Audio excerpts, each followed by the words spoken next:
अब अगर देखें तो कांग्रेस की लीडरशिप जो है इस समय ऐसे लग रहा है बिल्कुल बेजान है और दूसरे शब्दों में कहें तो मोदी और योगी की जो रणनीति है, वो इस समय काम कर रही है। क्या कहते हैं सर?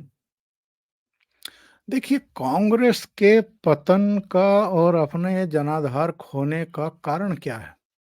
जी। ये अगर हम देखें 1984 में इंदिरा गांधी की हत्या के बाद जब राजीव गांधी को आपात स्थितियों में प्राइम मिनिस्टर बनाया गया था, ज्ञानी जैल सिंह ने शपथ दिलाई थी, हुँ, हुँ। तो उसके कुछ महीनों बाद लोकसभा चुनाव का ऐलान कर दिया गया था। जी। लोकसभा चुनाव हुए, सहानुभूति थी, बेचारे की माँ मर गई है, उसकी हत्या कर दी गई है और उनको 400 से अधिक सीटें मिल गई। पंजाब में उस समय इलेक्शन की स्थिति नहीं थी, तो वो नहीं हुआ था, लोकसभा का चुनाव बाद में हुआ था, तो उसमें भी इनको कई सीटें मिल गई थी, कुल मिलाकर के इनको 414 सीटें मिल गई थी। 1984 के बाद 2014 में आकर के किसी पार्टी को पूर्ण बहुमत मिला, वरना तो उसके बाद 1989 में जब चुनाव हुए किसी पार्टी को बहुमत नहीं। 1991 में जब 2 चरणों में चुनाव हुआ था, पहले चरण में तो मतदान हो गया था, दूसरे चरण में जब प्रचार हो रहा था तो तमिलनाडु के श्रीपेरुम्बदूर में राजीव गांधी की हत्या कर दी थी लिट्टे के आतंकवादियों ने। उसमें थोड़ी-सी सहानुभूति कांग्रेस को मिली, लेकिन पूर्ण बहुमत नहीं मिला।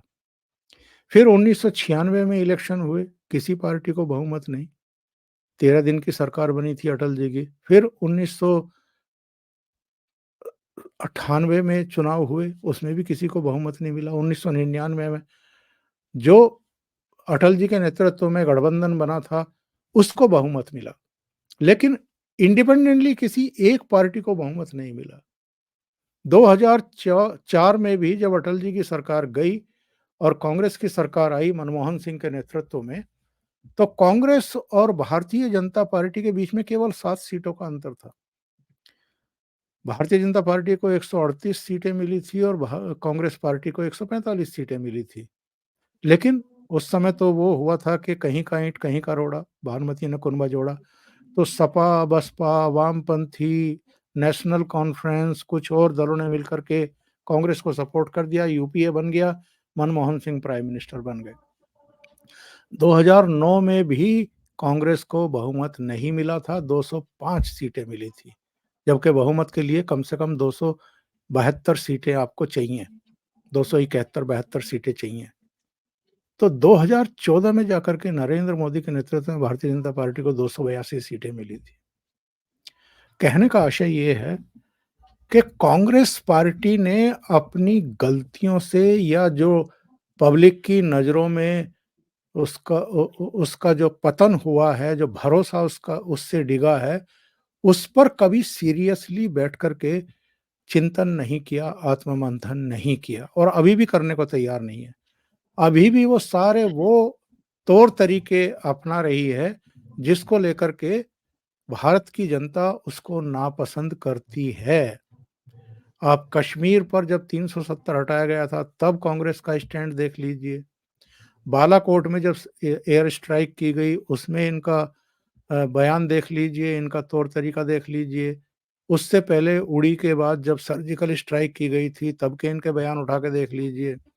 डोकलाम में जब चीन की सेना ने चुनौती दी थी भूटान और भारत के तिराहे पर, वहां पर उस समय भी ये चीन के राजदूत के यहाँ जाकर के रात्रि भोज कर रहे थे अपने परिवार के जी। साथ। और जब गलवान घाटी में हुआ तो भी ये चीन को दोषी बताने के बजाय नरेंद्र मोदी की कैफियत तलब कर रहे थे पार्लियामेंट में खड़े होकर के।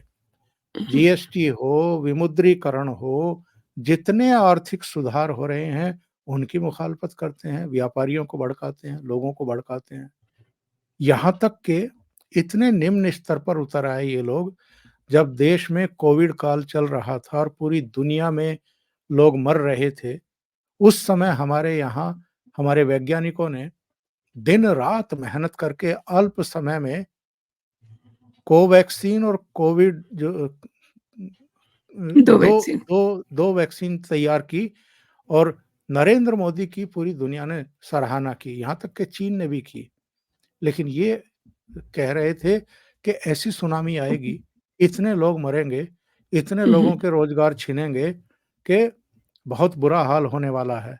यानी हुँ, लोगों हुँ। को डरा रहे थे, एक दहशत का माहौल बना रहे थे। तो अगर आप इतनी नकारात्मक राजनीति करेंगे, ये कोई पसंद नहीं करता है। तो कांग्रेस का जो ये पतन होते हुए हम देख रहे हैं, इसकी वजह है इनकी राजनीति के तौर-तरीके, इनकी दृष्टि दृष्टि तो मुझे दिखाई नहीं देती, लेकिन जो इनकी अनीतियाँ हैं और जो देश के खिलाफ ये एक नरेंद्र मोदी को टारगेट करते-करते आप देश के खिलाफ बोलना शुरू कर दें, तो फिर जनता आपको कभी भी मौका नहीं देगी कि आप सत्ता में आएँ और आप देश की सेवा करें। जनता इस लायक इनको समझ ही नहीं रही है। सत्ता में मौका नहीं देने की बात से मुझे ध्यान में आ रहा है कि अब प्रियंका गांधी क्या जाने की हिम्मत करेंगी? चुनाव लड़ने की हिम्मत करेंगी अपनी पुश्तैनी सीट से? देखिए, लड़ना चाहिए क्योंकि पलायन तो किसी भी स्थिति में कोई जवाब हो नहीं सकता है और कोई रास्ता हो नहीं सकता है। आप जीतें, हारें, पब्लिक आपका साथ दे, ना दे, पर आप अपनी सेना को छोड़ कर के तो भाग नहीं सकते हैं। तो रायबरेली से उनको चुनाव लड़ना चाहिए, लेकिन रायबरेली में जो सिचुएशंस इस समय हैं, केवल अदिति सिंह ही नहीं, राकेश प्रताप सिंह भी आज वापस समाजवादी पार्टी छोड़ कर के भारतीय जनता पार्टी के साथ आ गए, मनोज पांडे भी आ गए। तो रायबरेली में इनके लिए बहुत टफ सिचुएशंस हैं इस समय और अगर सोनिया गांधी को अपनी जीत का एश्योरेंस होता, विश्वास होता, जी, तो वो जी। राज्यसभा का रास्ता नहीं पकड़ती। वो बिल्कुल। फिर से रायबरेली ही लड़ती और प्रियंका वाड्रा को कहती कि ठीक है, आप स्मृति ईरानी के खिलाफ अमेठी में लड़िए।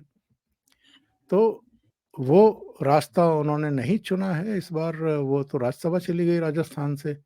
तो जी। प्रियंका वाड्रा भी अगर रायबरेली से नहीं लड़ेंगी तो इसके तो और भी बुरे मैसेज जाएँगे पार्टी वर्कर्स के बीच में भी और आपके जो बचा-खुचा 1 डेढ़ % जनाधार है उसमें भी। बदलते सिनेरियो में सर जो राजनीति का डिज़ाइन है, इसे क्या मतलब विपक्षी समझ नहीं पा रहे हैं या समझना नहीं चाहते या उन्हें समझ नहीं आ रही? यानी गलत ट्रैक पे चले गए हैं और उनको लग रहा है कि वही सही ट्रैक है। पर ये जो ट्रैक पर दौड़ने की कोशिश कर रहे हैं, दौड़ भी नहीं पा रहे हैं। अ, ये 80 के दशक की राजनीति का ट्रैक है। आज जी, 2024 है और नरेंद्र मोदी 2047 की बात कर रहे हैं, विकसित भारत की बात कर रहे हैं। एग्ज़ैक्टली। तो अगर आपके और नरेंद्र मोदी की सोच में इतना अंतर है, तो आप रेस में भी नहीं रह पाएँगे। सर आपने लास्ट मेरे शो में ये कहा था कि नरेंद्र मोदी कड़े और बड़े फैसले लेंगे। तो ये जो राज्यसभा के चुनाव हुए हैं, जिस तरीके से जीत हासिल हुई है, नहीं लगता कि अब तो कोई मुश्किल नहीं है बड़े और कड़े फैसले लेने में? वैसे तो जब से वो प्रधानमंत्री बने हैं, तब से उन्होंने बड़े और कड़े ही फैसले लिए हैं और उसी का नतीजा है कि आज भारत जो है विश्व की 5th लार्जेस्ट इकोनॉमी है। पूरी दुनिया में भारत का एक सम्मान है, हमारे पासपोर्ट का एक सम्मान है पूरी दुनिया में बहुत सारे देशों में और हर क्षेत्र में हमने काम किया है। बुनियादी ढाँचे की बात कर लें, सामाजिक कल्याण की बात कर लें, गरीबों के जीवन स्तर में सुधार की बात कर लें, तो बहुत सारे मोर्चों पर उन्होंने काम किया है। ये बिना बड़े फैसले लिए हो नहीं सकता था और जो आर्थिक सुधारों की जो मैंने चर्चा की है, विमुद्रीकरण जी। हो, जीएसटी लागू करने की बात हो, तमाम दूसरे फैसले जो वो करते रहे हैं, उनकी बात हो। पर 2024 में तीसरी बार प्राइम मिनिस्टर बनने के बाद उनको और बहुत बड़े दूसरे फैसले करने हैं और मुझे लगता है कि पार्लियामेंट को ना चलने देना, वहाँ लगातार नारेबाज़ी करना, हंगामे करना, स्पीकर की वेल में आकर के चीज़ों को डिस्टर्ब करना, बाध्य कर देना कि सदन की कार्रवाई को स्थगित किया जाए। ये जो एक समुदाय के की जो जनसंख्या बेतहाशा बढ़ती जा रही है, जिस पर कोई रोक-टोक ही नहीं है। बड़ी आसानी से कह दिया जाता है कि ये तो अल्लाह की मर्ज़ी है, अल्लाह ने दिए हैं। उन पर कैसे पाबंदी लगेगी, कैसे रोक लगेगी, इसके अलावा भी इतने इतने सारे रुके हुए फैसले हैं। वक्फ बोर्ड के पास रेलवे के बाद सबसे ज़्यादा संपत्ति है। इसके अलावा जो वर्सिज़ एक्ट है 91 का, पीवी नरसिम्हा राव की सरकार के समय जो बना था। इसके अलावा भी अनगिनत ऐसी समस्याएँ देश के सामने इस समय हैं, जिन पर बहुत बड़े और कड़े फैसले लेने की ज़रूरत है और ये समय है। वो लाल किले से एक बार प्रधानमंत्री ने कहा था कि यही समय है और सही समय है। तो जी, जी। अगर आपको 2047 तक यानी 25 सा अगले 25 साल में देश को विकसित बनाना है, तो आपको बहुत बड़े फैसले लेने पड़ेंगे और ये तब संभव है, जब लोकसभा के साथ-साथ राज्यसभा में भी आपको दूसरों के चेहरे ना देखने पड़ें। इंडिपेंडेंटली आप इतने सक्षम हो कि उन बिलों को पास कर सकें, उन कानूनों को पास कर सकें, जिनको लोकसभा की मंजूरी मिल जाती है। तो मुझे लगता है कि और 1 आध साल लगेगा और तब भारतीय जनता पार्टी का राज्यसभा में भी पूर्ण बहुमत हो जाएगा और उसके बाद जैसे पहले भी चाहे नवीन बाबू का मिलता रहा हो सपोर्ट, चाहे जगन मोहन रेड्डी का मिलता रहा हो, कई राजनीतिक दल हैं, जो व्यापक राष्ट्र हित में राज्यसभा में भी इनको सपोर्ट करते रहे हैं। वरना जम्मू-कश्मीर से 370-35 से हटाने का फैसला ये नहीं कर पाते। जी। चलते-चलते सर इंडिया अलायंस की बात कर लें, अभी जो हाल-फिलहाल में सीट शेयरिंग वगैरह हुई है, क्या भविष्य देखते हैं इनका? नहीं, अभी कुछ ही राज्यों में सीट शेयरिंग तय हो पाई है। जो बड़े राज्य हैं, जहाँ से 42 सीटें आती हैं, पश्चिम बंगाल, वहाँ तो ममता बनर्जी ने अ, इनको घुसने ही नहीं दिया है, मना कर दिया है कि हम तो अकेले लड़ेंगे। केरल में वामपंथियों ने वायनाड से भी और तिरुवनंतपुरम से भी, जहाँ से शशि थरूर और राहुल गांधी चुनाव लड़े थे 2019 में, वहाँ भी अपने कैंडिडेट खड़े कर दिए, वहाँ भी नहीं हुआ है। तो ले दे करके अगर दिल्ली में 3 सीटों पर ये लड़ेंगे कांग्रेस और 4 पर आम आदमी पार्टी लड़ेगी और इसको ये सीट शेयरिंग मानते हैं, या उत्तर प्रदेश जहां भारतीय जनता पार्टी को निर्णायक जनादेश मिलता रहा 2014 और 2019 में भी, जी। वहां अगर ये अखिलेश यादव के साथ मिलकर के चुनाव लड़ रहे हैं तो मैं उसको कोई बहुत बड़ी उपलब्धि नहीं मानता हूँ। 28 दल हैं और सब अलग-अलग राज्यों से संबंधित हैं। उन राज्यों में क्यों नहीं हो पाया? यहाँ तक कि महाराष्ट्र में क्यों नहीं हो पा रहा है? वहाँ क्यों जूत बज रहे हैं आपस में? तो ये बस लोगों को भ्रमित करने के लिए या उनकी आँखों में धूल झोंकने के लिए ठीक है कि इंडिया अलायंस है, लेकिन मुझे नहीं लगता कि ये सीट शेयरिंग भी कर पाएँगे और चुनाव भी ठीक से लड़ पाएँगे। सर आपने मेरे लिए समय निकाला, बहुत-बहुत धन्यवाद जी, आपका। बहुत धन्यवाद। जय हिंद, जय भारत। जय